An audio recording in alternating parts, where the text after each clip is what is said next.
Bismillahirrahmanirrahim. Alhamdulillahirabbil alamin.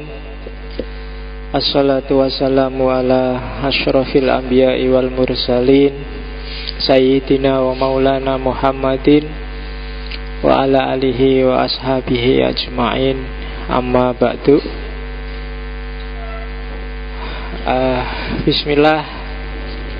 Malam ini ngaji kita sudah sampai tokoh puncak dari tradisi filsafat Persia, dari tradisi iluminasi yang dikenal sebagai Mulla Sadra. Mungkin teman-teman banyak dengar nama ini. Mungkin beberapa di antaranya juga merasa jauh dalam arti moco ora paham-paham. Sudah banyak di banyak mata kuliah, banyak sesi, banyak buku, banyak tulisan, jajal baca kok ya masih jelimet. Bukan apa-apa karena di Mulla Sadra banyak istilah-istilah teknis. Jadi sebelum belajar Mulla Sadra harus ngerti definisi operasional dari beberapa istilah. Kalau enggak mesti kalian bingung. Termasuk juga karena Mulla Sadra menggabungkan beberapa tradisi kefilsafatan sebelumnya, sehingga belajar Mulla Sadra juga sedikit banyak harus ngerti tradisi-tradisi sebelum kemunculan Mulla Sadra. Nama lengkapnya adalah Sadruddin. Ya, kalau pakai bahasa Indonesia bacanya Sadruddin, tapi maksudnya Sadruddin. Sadruddin itu bukan namanya tapi gelarnya. Sama kayak Ghazali, Hujjatul Islam. Nah, Mulla Sadra ini Sadruddin. Sadruddin itu jantungnya agama. Nama aslinya Muhammad tok, tidak ada tambahannya apa-apa. Ayahnya namanya Ibrahim. Jadi Muhammad, anaknya Ibrahim, anaknya Yahya. Nama nabi-nabi semua keluarganya. Mbahnya namanya Yahya, ayahnya namanya Ibrahim, dia sendiri namanya Muhammad. Al-Qawami itu nama daerah, As-Sirozi juga nama daerah. Kalau Al-Qawami itu nama nisbahnya pada ayahnya, berasal dari daerah Qawam. Kalau Siroz itu nisbahnya pada Muhammad, Mulla Sadra sendiri, karena dia lahir dan hidup di Sirot. Meskipun sebagian hidupnya tidak di Sirot dan meninggal juga tidak di Sirot, tapi meninggal di perjalanan. Kalau mullah itu gelar, mungkin semacam kiai. Kalau dalam bahasa Arab sebenarnya mullah itu dari kata-kata maula, tuan, pelindung, itu maula. Cuma terus masuk Persia jadi mullah, pemuka agama, tokoh agama. Kalau di Iran biasanya punya semacam pesantren, masjid. Nah, pengelola masjid juga, mungkin ketua takmir di sini bisa dikasih gelar mullah. Oke, cuma ya biasanya kalau sudah levelnya mullah itu sudah ahli agama, menguasai cabang-cabang disiplin keilmuan kajian Islam. Cirinya kalau kajian Islam klasik itu kan disebut mullah kalau sudah ensiklopedik. Jadi hampir semua ajaran Islam sudah nyantol di kepalanya.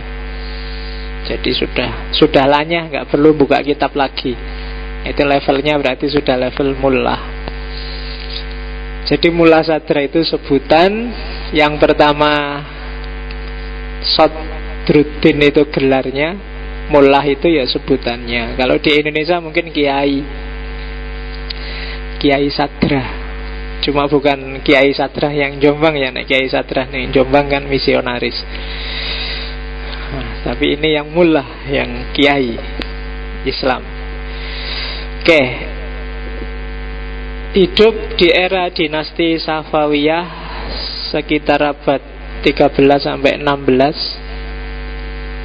Kalau dihitung dijejer di era Safawiyah, berarti era ketika Barat mulai bangun, mulai awal pencerahan itu di Islam, lahir Mula Sadra. Tahun hidupnya agak sama dengan tahun hidupnya René Descartes. Jadi ketika Barat mulai terbangun dengan rasionalismenya, Islam memuncak. Jadi Barat mengawali pencerahan, Islam mengakhiri. Karena setelah Mula Sadra terus deklinasi, sudah tidak lagi muncul banyak tokoh besar. Dinasti Safawiyah adalah dinasti yang mazhabnya negara itu Syiah Isna Asyariyah. Di Safawiyah didirikan oleh seorang ketua tarekat sufi besar namanya Syekh Safiuddin Abdul Fattah Ishaq. Setahu saya kalau di dunia Islam ada 3 dinasti besar yang pendirinya adalah syekhnya tarekat. Selain Safawiyah masih ada lagi dinasti Muwahhidun. Kemudian ada juga sebelum Muwahhidun dinasti Murabitun. Dan 3-tiganya dinasti besar yang sukses selama berabad-abad. Jadi jangan dimarahi, jangan diharamkan kalau ada kiai masuk politik. Sopo ngerti bisa mendirikan dinasti besar yang sukses. Kalau hari ini kan banyak di sini sih, kamu nggak terima kalau ada kiai masuk politik. Harusnya yang masuk politik itu yang gendo-gendo itu kan, yang rodok kurang ajar itu. Dan kalian marah-marah lagi kalau Indonesia rusak karena mereka. Salamu dewe kiai ini nggak boleh berpolitik. Oke, dinasti Safawiyah, keluarganya Mula Sadra itu keluarga bangsawan. Dia anaknya menteri, gubernur provinsi Fars. Dia anak tunggal. Jadi sudah pas kan modalnya, pinter, cerdas, anak tunggal, anak menteri.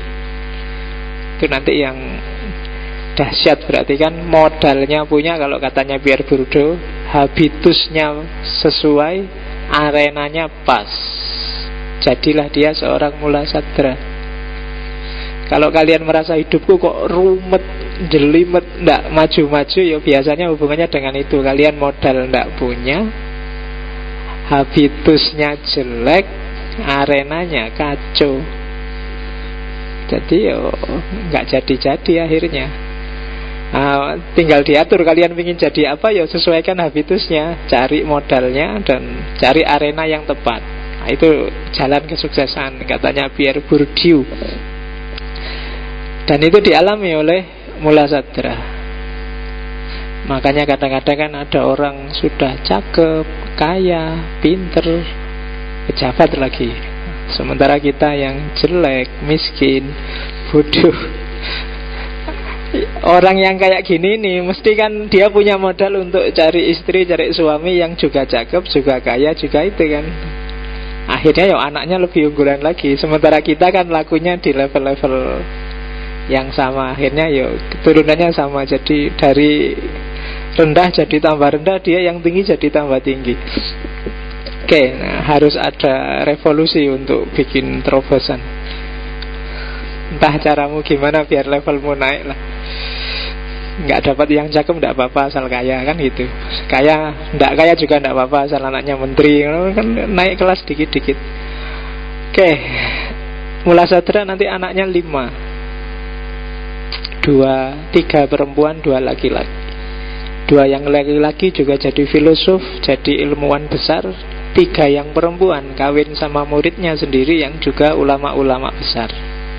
Jadi semakin kuat jaringan keilmuannya. Punya 3 guru utama.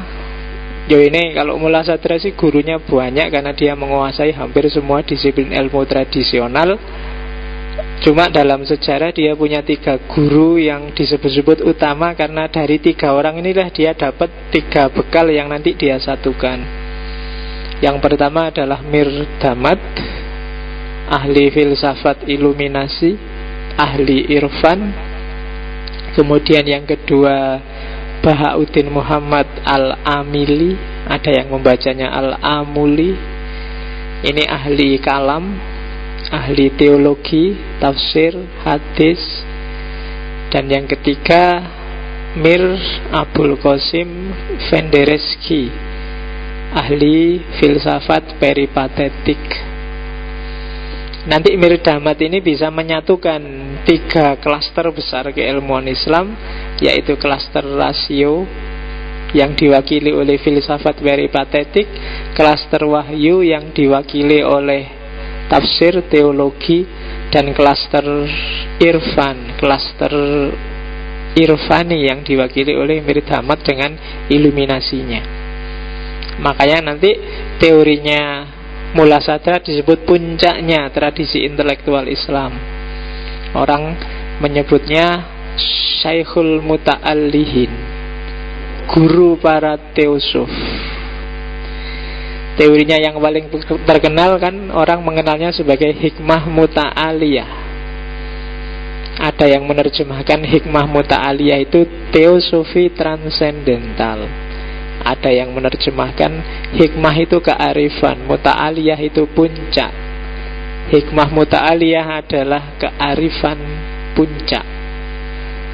Ya monggo terjemahnya apa, yang penting dari Mullah Sadra teori itu. Dalam hidupnya meskipun dia tadi punya fasilitas, cuma dia juga mengalami banyak kegalauan, sama kayak Ghazali. Kegalauan itu adalah munculnya dari kelompok-kelompok yang bertentangan dengan dia. Yang pertama disebut kelompok akhbariyun, kelompok skripturalis. Yang kedua kelompok muhaddisun, ahli hadis. Dan yang ketiga kelompok fuqaha. Ini orang-orang generasi teologis, karena cara berpikirnya bayan, berdasarkan nas. Apalagi kelompok skripturalis, hanya mau menerima bunyi nas. Yang ada bunyinya, yang nggak ada bunyinya nggak boleh bikin-bikin, itu namanya bid'ah. Nggak boleh nafsir-nafsir, nakwil-nakwil, karena itu berarti khurafat, bikin-bikin. Jadi ini yang sehingga pikiran-pikiran model filsafat peripatetik dikafirkan, model iluminasi disesatkan. Dan ini yang bikin Mullah Sadra saat itu galau.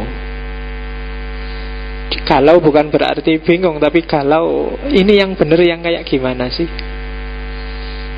Kayak hari ini kita kan bingung kan, membaca bukunya kelompok keras, tapi lihat argumennya kok ya ada Quran, ada hadis. Mau dibantah gimana? Nggak dibantah kok rasanya nggak enak. Kan gitu kamu. Atau yang liberal. Yang liberal ini ya pikiran-pikirannya masuk akal, bisa diterima. Cuma kalau dijalankan kok ya gimana gitu. Apa bisa ya? Kan ada gitu kan yang sampai naik haji itu ya nggak cuma bulan Zulhijjah, nanti desekan. Ganti aja bulan-bulan apa tahun baru apa tahun-tahun yang nggak desekan. Loh masuk akal kan? Walau emangnya Gusti Allah nggak tahu kalau kita tidak bulan Zulhijjah? Apa Allah datang ke sana bulan Zulhijjah aja kan? Nggak kan gitu? Ya masuk akal.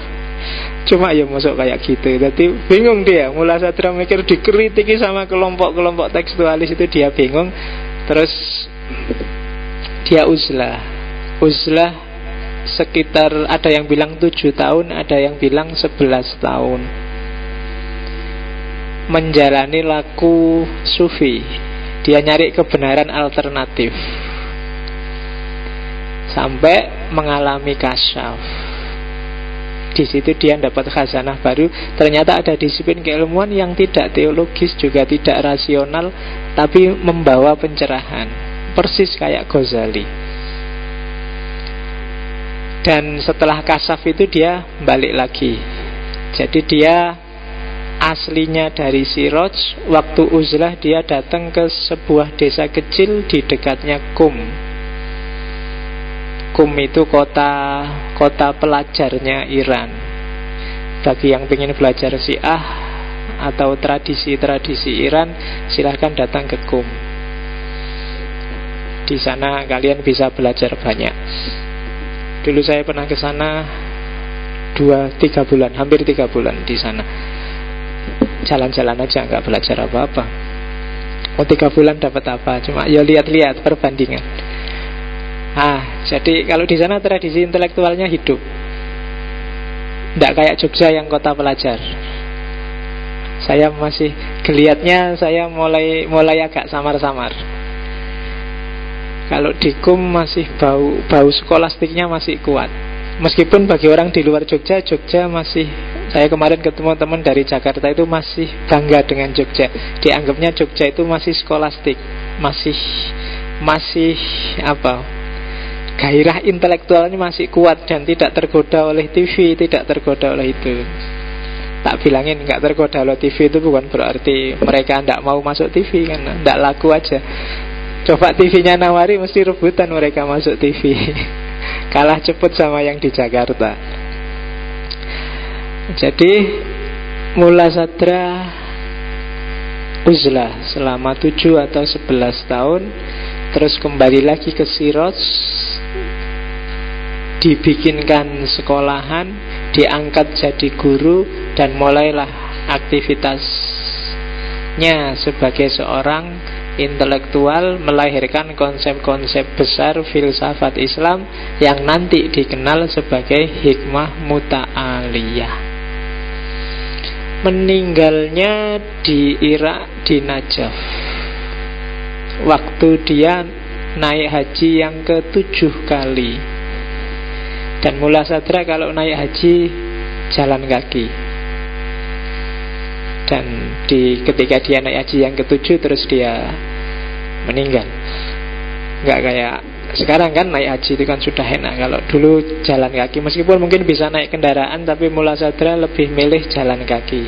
Ilmuwan itu kan sok gitu, punya gaya sendiri. Mungkin sambil jalan kaki, mungkin sambil apalan, sambil belajar, sambil nyari ilmu dan sebagainya. Tradisi kayak gini mungkin kalau di barat masih hidup. Orang kalau lagi ngapain, nganggur, ngantri apa-apa, yang dipegang buku. Coba kalian lihat ngantri nonton apa gitu, sambil ngantri panjang itu dia mesti sambil pegang buku-buku kecil, sambil pegang apa.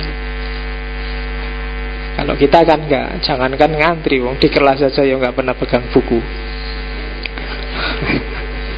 Ya, jadi ilmunya tidak fisudur dan juga tidak fisudur, tapi fi laptop. Tuhannya Google. Oke, ini setting historisnya. Epistemnya, epistem itu nalarnya dari Mula Sadra. Jadi Mula Sadra dikenal bisa menggabungkan 3 khazanah. Yang pertama khazanah Masya'iyun, yang kedua khazanah Israqiyun, dan yang ketiga khazanah Jadaliyun.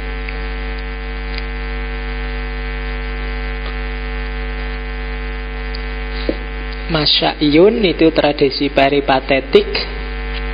Alatnya adalah mantek, logika. Cara berpikirnya secara umum biasanya kalau nggak deduksi ya induksi. Itu Masya'iyun, filsafat jalan-jalan. Yang kedua Israqiyun. Israqiyun itu cara berpikir yang alatnya adalah intuisi, direct experience, pengalaman langsung. Sifatnya subjektif.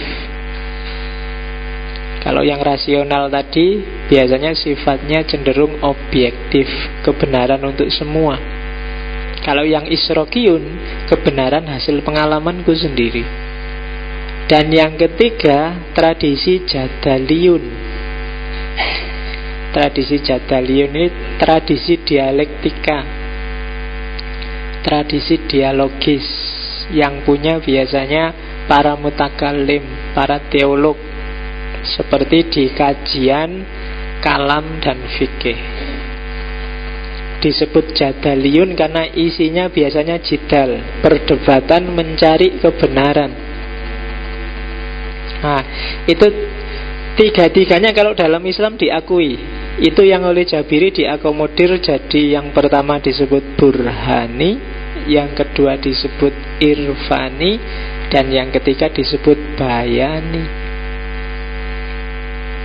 Dan kita melihat selama ini itu dunia yang beda-beda, tapi Mula Sadra berhasil menyatukan tiga-tiganya. Tiga-tiganya penting. Tidak bisa orang bayani saja, tidak burhan, tidak irfan. Tidak bisa orang irfan saja, tidak bayan, tidak burhan. Apalagi tidak bisa orang burhan saja, tidak ada irfan, tidak ada bayan. Wahyu, akal, batin, visi batin. Kalau bahasanya Ghazali, kolab. Wahyu saja tanpa akal nggak ada gunanya. Kan sering tak jelaskan itu kan, kalau ada orang tanya mana lebih penting wahyu atau akal, dua-duanya penting. Dia tidak bisa dihierarki, bisanya diseri, dijejer. Kenapa? Karena wahyu kalau nggak ada akal, wahyunya nggak bunyi. Kalau akalmu mati, saya nggak mau pakai akal pak, saya Quran saja. Iyalah Quran saja, emangnya kamu bacanya, memahaminya nggak pakai akal? Tetap harus pakai akal. Atau yang akal, saya nggak mau wahyu, saya akal saja. Loh ya kalau akal saja, dasarnya apa?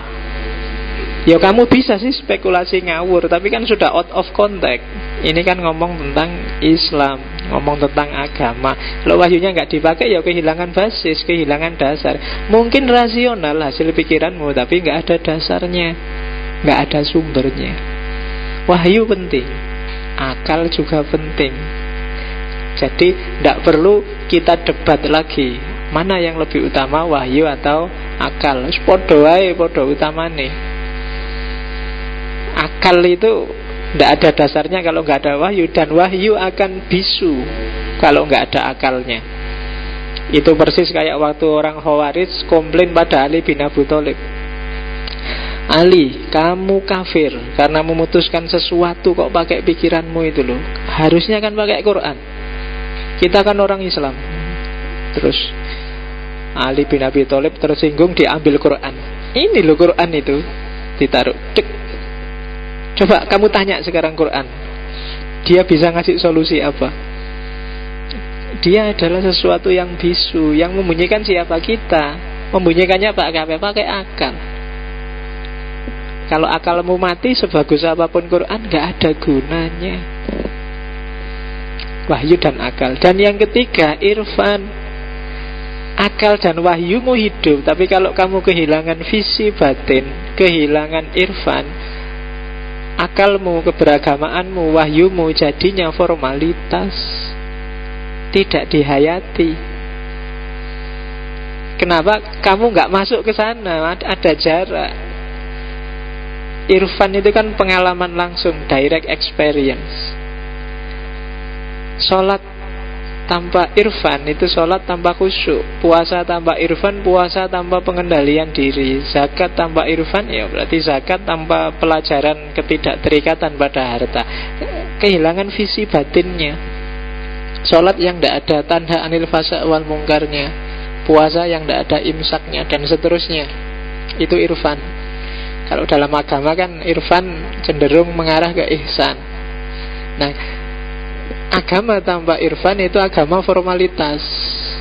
Sholat tanpa irfan, sholat formalitas. Berpikir tanpa irfan, bernalar tanpa irfan, itu juga formalitas. Kamu ngomong poligami itu sunnah, poligami itu wani nggak poligami? Kan gitu.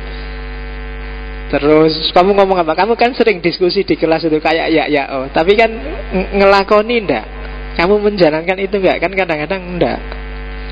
Begitu kamu disuruh khutbah Jumat, kamu bilang, saudara-saudara, Allah memerintahkan kita setiap sepertiga malam adalah waktu yang mustajab.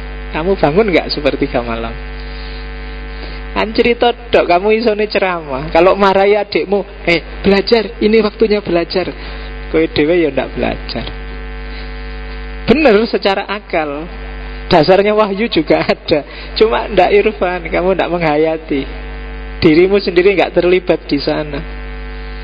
Dan dalam agama butuh 3 klaster ini: visi batin, akal, dan wahyu. Dan itu yang coba disatukan oleh Mula Sadra.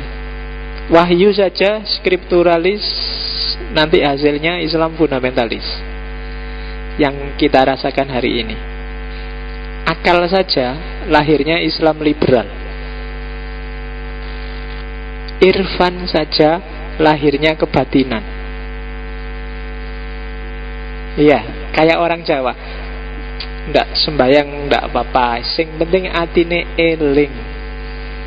Nah, itu kan gitu. Itu kan kayak kamu pacaran, ndak apel ndak apa-apa, ndak SMS ndak apa-apa, ndak ngirim, ndak neraktir ndak apa-apa, sing penting aku cinta padamu, kan gitu dong.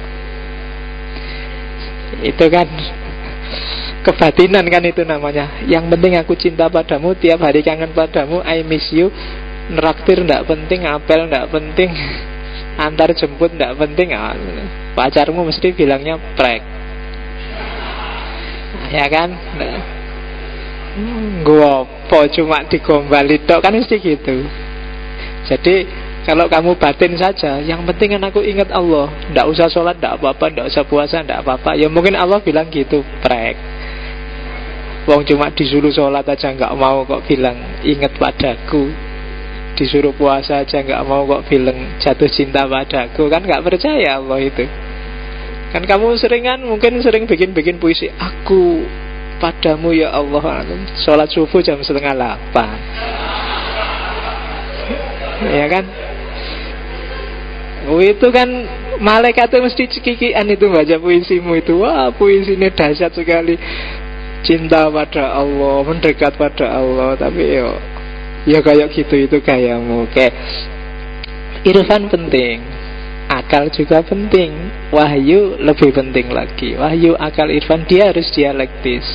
Itu yang dilakukan oleh Mula Sadra. Dan epistem ini nanti yang dikembangkan menuju al-hikmah al-muta'aliyah, kearifan puncak. Sebelum masuk ke kearifan puncak, saya akan ngulang sedikit saja tentang ontologi, karena nanti kita akan ketemu istilah-istilah teknis. Semoga tidak keliru.